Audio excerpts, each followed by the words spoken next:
Владимир Ильич, Спасибо вам. разрешите дать старт началу серийного производства? Разрешаю. Vladimir Putin videolemta aşağı Alaboğadagi avtomobil zavoduna xayir fotiha berdi. Munda yetishtiriluvchi Aurus Senat markali mashinalarning o'ng'ayllig'in il prezidenti eshitibgina tugul, shaxsan da bilar ekan.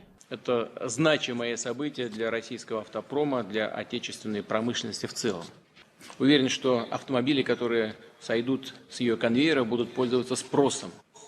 Как вы знаете, я езжу на таких машинах и сам за рулем неоднократно бывал. Это действительно достойная, качественная машина, соответствующая всем мировым стандартам. Vladimir Putin aytuvincha, bu предприятияны ачу өчен зур эш башкарыла. Бүтән ил буйлап меңләгән белгеч, инженер, конструктор, проектчылар җәлеп ителгән. Россиядә беренче тапкыр башлангыч этаптан алып ахыргача люкс маркалы автомобиль җитештерү өчен шартлар булдырыла. Бу Татарстан үсеше өчен зур этәргеч, диде Владимир Путин. Татарстан и так у нас в передовиках по очень многим показателям, но за счет появления современных рабочих мест, увеличения налоговых поступлений, которые необходимы для решения социальных задач, Татарстан сделает еще один шаг вперед.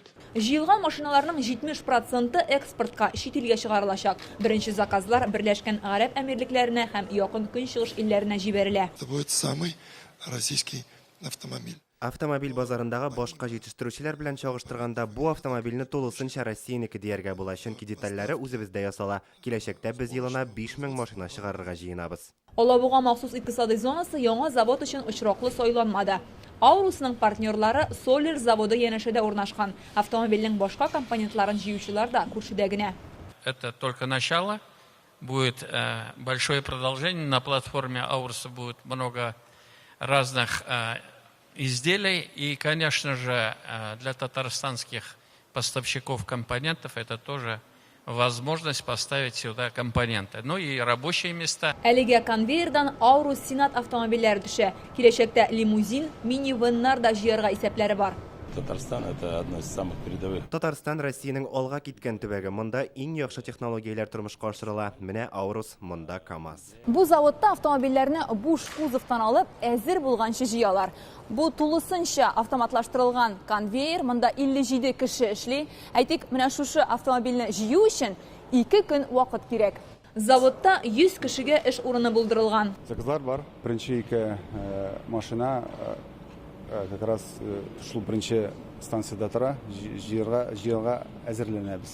Сыйфатлы автомобильләргә базарда һәр вакыт сорау зур, ә сыйфатны тантана кунаклары үзләре руль артына утырып тикшерде. Россия сәнәгать министры Денис Мантуров белән президент Рөстәм Миңнеханов Ауруска утырып әйләнеп килде. Настоящий водородный автомобиль. Подтверждаю. Как впечатление от поездки? Космос. Отсутствие звука. То есть очень непривычно, то, что едешь так, как в вакууме. Июльдә бу автомобильләр сатуга чыга. 7 ел эчендә завод чыгымнарын каплар дип көтелә. Алабугадан Фәйрүзә Мәҗитова, Ленар Хуҗиәхмәтов, Яңа Гасыр каналы. Көтелмәгән кунак көттереп кенә интернет челтәрләренә дә килеп җитте. Хәзер бу фильмның барлык серияларын ТНВ.ру сайтында карап була.